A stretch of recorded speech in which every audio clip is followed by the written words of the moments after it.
She looked at the ring, rolled her eyes, and said, "Give that to someone on your level." "I'm not wearing it." I just nodded and said, "Sure." A few days later, she showed up at my apartment trembling, clutching a small velvet box. Someone had handed back to her.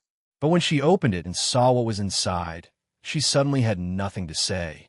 I'm 34 years old, and until about a month ago, I honestly believed I was in a serious, long-term relationship. We had been together for 3 years. We had lived together for one.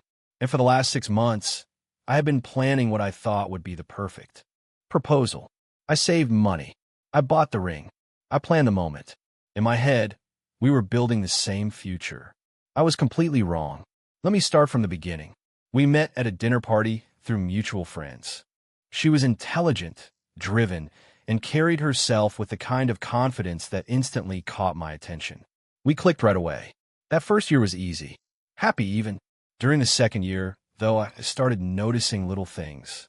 Small remarks about my career, my apartment, my car. Nothing openly cruel at first. Just little observations.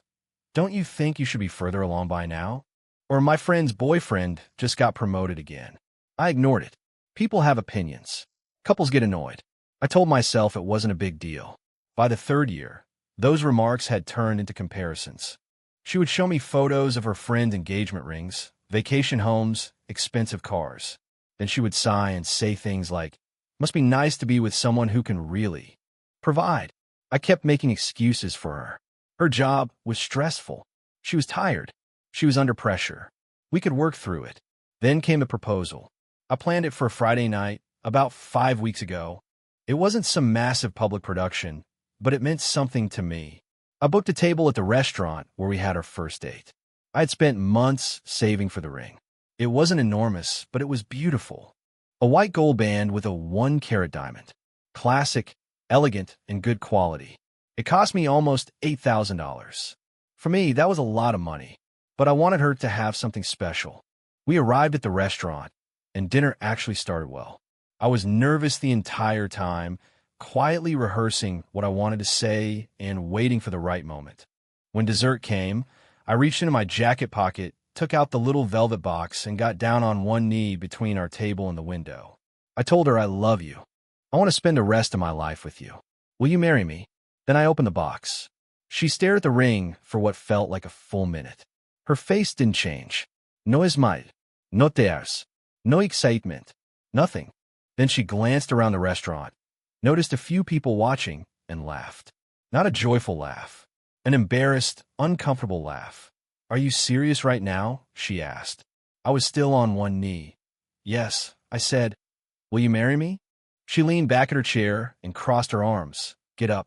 You're making a scene." I stood slowly, closed the box, and sat back down. "What's wrong?" I asked. She rolled her eyes. Actually rolled her eyes. "That ring," she said. "Where did you even get that?" "I saved up for it. I thought you'd like it." "Like it?" she said. "It's tiny. It's embarrassing." I felt my face burning. "It's 1 carat. It's a good ring." 1 carat. She laughed again. "My co-worker just got engaged. Her ring is 3 carats, emerald cut, platinum band. That's a ring." "I did the best I could," I said. "I thought you thought wrong." Then she picked up her purse. "Give this ring to someone at your level." "I'm not wearing it." I just stared at her. By then, the entire restaurant had gone quiet. People were watching us openly. Nobody was even pretending not to. I asked, "Are you breaking up with me?" She stood, "No, but I'm not saying yes to that. Figure it out." And she walked out. She left me sitting there with the ring box on the table and a room full of strangers staring at me. I paid the bill and drove home alone. She didn't come back to the apartment that night. No call, no text. I sat on the couch holding that little box, trying to understand what had just happened. The next morning, I texted her, "We need to talk." 3 hours later, she replied, "I'm staying at my friend's place for a few days. I need space." I asked, "Space to think about what?" She said, "About whether this relationship is going where I need it to go." That was when it finally hit me. She wasn't really angry about the ring.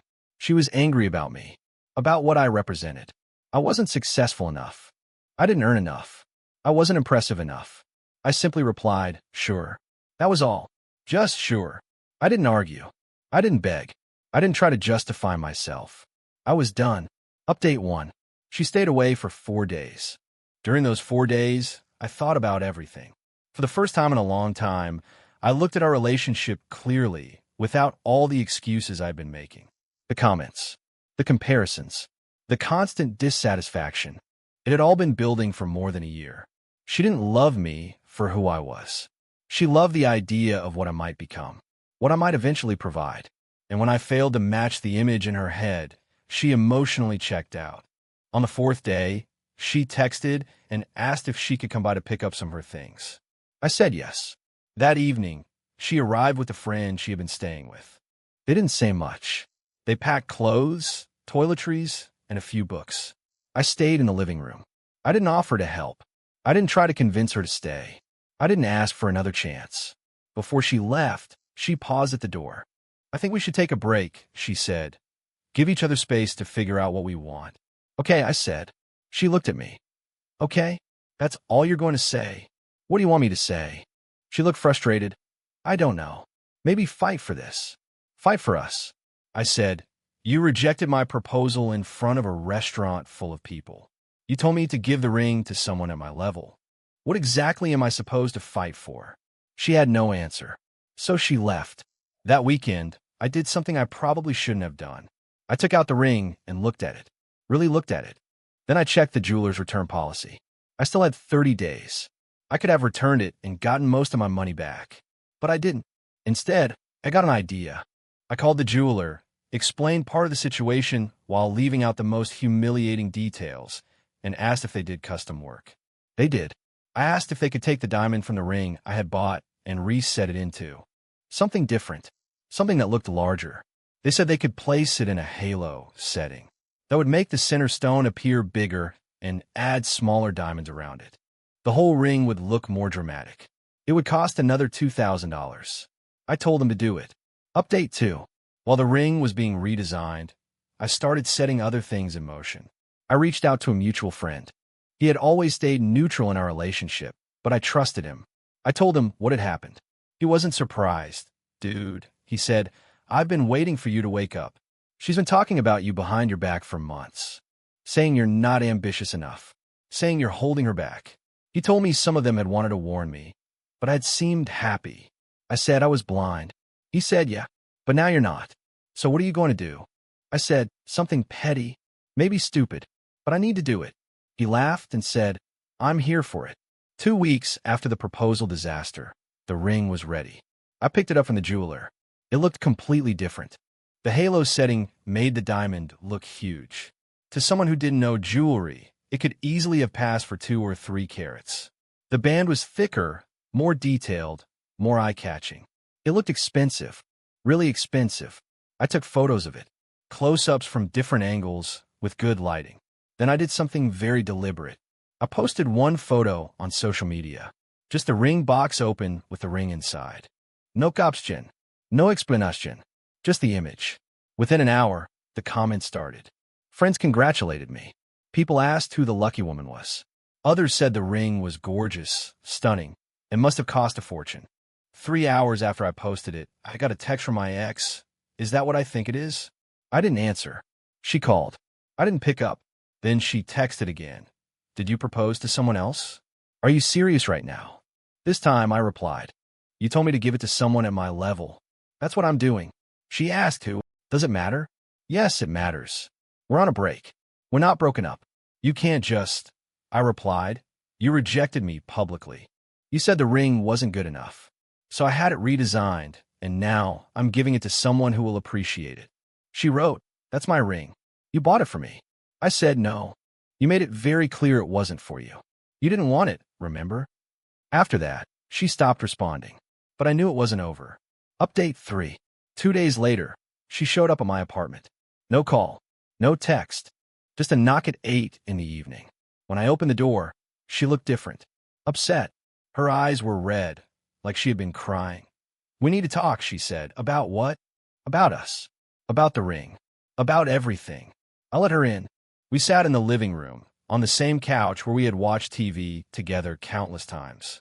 But everything felt different now, like we were strangers. She said, I made a mistake. At the restaurant, I was stressed. I said things I didn't mean. You sounded pretty clear to me. I was embarrassed, she said. My friends, my coworkers, they've all been getting these huge proposals and massive rings, and I wanted that too. She looked down. I wanted to show it off. I wanted people to see that I was valued. I asked, so you humiliated me because you wanted Instagram photos? That's not fair, isn't it? She stared at her hands. I saw the ring you posted, she said. It's beautiful. It's exactly what I wanted. Good. I said, someone else is going to love it. Her head snapped up. Who? Who is she? There is no she, I said. Not yet. She blinked. What? I redesigned the ring. I made it look the way you wanted. Then I posted the photo. That's it. There's no one else. So you lied, she said. You made me think. I made you feel what you made me feel, I said, humiliated. Rejected. Not good enough. Her face turned red. That's cruel. Is it? You rejected me in front of a room full of people, I said.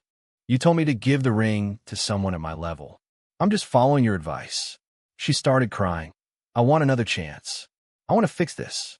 There's nothing to fix. Please, she said. I love you. I made a mistake. You love the idea of me, I said. The version of me you think I should become. But you don't love me. If you did, you would have said yes to the ring I gave you. You would have been happy just to be with me. She didn't argue, because she knew I was right. A few minutes later, she left. I thought that would be the end of it. I was wrong. Update 4. About a week after that conversation, something strange happened. The jeweler called me. The same jeweler who had redesigned the ring. He said, "Hey, I just wanted to give you a heads up. Someone came into the store today asking about a ring. She described the one we worked on for you. She said she was your fiancé and wanted to know how much it cost." I asked, "What did you tell her?" "Nothing. We don't give out client information." But she was persistent, almost aggressive. I thought you should know. I thanked him and hung up. I knew exactly what she was doing. She wanted to know if I had actually bought a more expensive ring or if I had simply altered the original one. She was trying to measure my finances, trying to figure out if I had suddenly come into money or if the whole thing was smoke and mirrors. It was pathetic. That evening, she texted me. "I know you just redesigned the ring. You didn't buy a new one. You're playing games." I replied, "Does it matter?" "Yes." Then she wrote, "You made me think you had money for a better ring all along and just didn't want to spend it on me." I said, "I spent $8,000 on you. I saved for months. It wasn't enough. So yes, I redesigned it and made it look like what you wanted. But it's still not for you." She asked, "Then who is it for?" I replied, "I already told you. Someone at my level." She didn't respond for 2 days. Then, on a Tuesday evening, she came to my apartment again. This time, she was shaking. In her hands was a small velvet box. I opened the door and asked, "What's that?" She held it out. Her hand was trembling. "Someone returned this to me at work," she said, in front of everyone. I took the box and opened it. Inside was the original ring, the one I had proposed with, the one I had supposedly had redesigned. Except this one wasn't redesigned. It was in the original setting. Original band. Exactly as I had bought it. I looked at her. "Where did you get this?" "Your friend," she said. "The one you've been hanging out with. He came to my office today, walked right up to my desk, and handed it to me. He said you wanted me to have it. He said you thought I deserved to see what I threw away." I almost laughed. I had not told my friend to do that. Apparently, he had taken it upon himself to return the original setting to her. When the jeweler redesigned the ring, they must have given me back the original setting. I had left it at my friend's place the last time we hung out. She continued, "He said you're seeing someone. Someone who appreciated the redesigned ring. Someone who said yes." "Is that what he said?" I asked. "Is it true?" I didn't answer right away. I let her sit in the uncertainty. Then I said, "Does it matter?" "Of course it matters. I need to know." "Why?" I asked. "So you can decide whether you made a mistake? So you can calculate whether I'm worth coming back to." She opened her mouth, closed it, then opened it again. But no words came out. She just stood there, holding that box, trembling, refusing to say anything. I took the box from her hand. "You made your choice at that restaurant," I said, "when you rolled your eyes and told me I wasn't good enough." I looked down at the ring. This ring, the original one, was good enough. I was good enough. But you couldn't see that. Finally, she spoke. Her voice was small. Are you really with someone else? I stared at her. That's what you care about? Not that you hurt me. Not that you humiliated me. Just whether I've moved on. I just need to know. No, I said. You need to leave? She stood there a few more seconds while tears ran down her face. Then she turned and walked out. The door closed behind her with a soft click. Update 5. 3 weeks passed. I thought she had finally gotten a message and moved on. Again, I was wrong. It started with mutual friends reaching out to ask if I was okay. They said they had heard some concerning things about me. When I pushed for details, they told me she had been saying I was stalking her. She claimed I had shown up at her workplace. She claimed I had sent threatening messages. She claimed she was scared of me. None of it was true. I contacted my lawyer immediately. Actually, the same friend who had returned the ring to her had just passed the bar, so I asked him what I should do. He told me to document everything. Save every text, every email, every message. Screenshot the social media post with the ring and all the comments. Get a statement from the jeweler about her coming into the store and pressuring them for information. He said, she's trying to control the story. She wants to make you look like the bad guy, so she doesn't have to face what she did. 2 days later, I got a call from her mother. Her mother and I had always gotten along. She was kind, reasonable, and nothing like her daughter had turned out to be. She said, I need to talk to you about what happened. Can we meet for coffee? I agreed. I was curious what she wanted. We met at a cafe the next afternoon. She looked exhausted, stressed. She ordered tea. I got coffee. We sat in a corner booth away from everyone else. She told me what happened, her mother said, at the restaurant. With a proposal. I'm sure she had her version. She did, her mother said. But I also spoke to someone who was there. Someone who saw the whole thing. She paused. I'm so sorry. What she did was cruel and unacceptable. I didn't know what to say. Her mother continued. I raised her better than that. Or at least I thought I did. But somewhere along the way, she became obsessed with appearances. Status. Keeping up with her friends. I watched it happen and I've tried to talk to her, but she doesn't listen. I asked, why are you telling me this? Because I want you to know not everyone in her life thinks what she did was okay. And because I want to warn you. Warn me. She isn't handling this well, her mother said. She's obsessing over you. Over the ring. Over whether you're with someone else. She drove by your apartment twice last week. I stared at her. She what? I know, she said. I told her to stop. I told her to let it go and get therapy. But she's convinced herself that you're playing games with her. That you're trying to hurt her on purpose. I'm not. I said. I just want her to leave me alone. I know. That's why I'm here. To tell you to be careful. And to apologize for my daughter's behavior. We talked for about 20 more minutes. She told me her daughter had always been competitive. Always comparing herself to other people. But in the last few years, it had gotten worse. She had gone through several relationships, always finding something wrong with the men she dated, always looking for someone better. Her mother had hoped I would be different, that maybe I would be the person who made her happy. But now she realized her daughter wasn't capable of being happy with anyone. Before we left, she handed me an envelope. I asked, what's this? The money you spent on the ring, she said.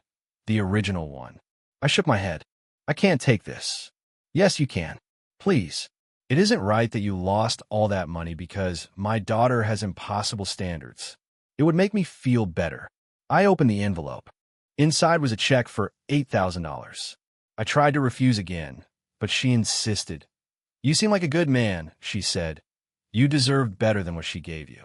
Take the money. Move on. Find someone who appreciates you. We said goodbye. The next day, I deposited the check. Final update. It has been 2 months since the proposal. Almost 3 since I first started planning it. After her mother gave me that money, I made a decision. I returned the redesigned ring to the jeweler. They refunded the $2,000 I'd spent on the redesign and gave me store credit for a future purchase. Then I took that money, along with the $8,000 from her mother, and did something I'd been putting off for years. I booked a trip, 3 weeks in Europe. Solo travel. Something I'd always wanted to do, but always convinced myself I couldn't afford or didn't have time for. I leave next week. Somehow, my ex found out about the trip. Probably through social media, even though I blocked her. People talk. She sent me one final message through a mutual friend's phone. I hope you're happy. You got what you wanted. You made me look like the villain. You turned everyone against me. I hope it was worth it." I didn't respond. There was nothing left to say. A few days ago, her mother texted me. She's moving away. She got a job offer in another city. A fresh start. Maybe it'll be good for her. I replied, "Maybe."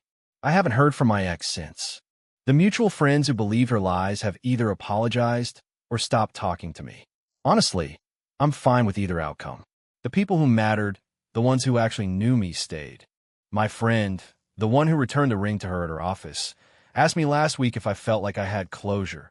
"I think so," I told him. He asked, "Any regrets?" "About the proposal?" "Yeah."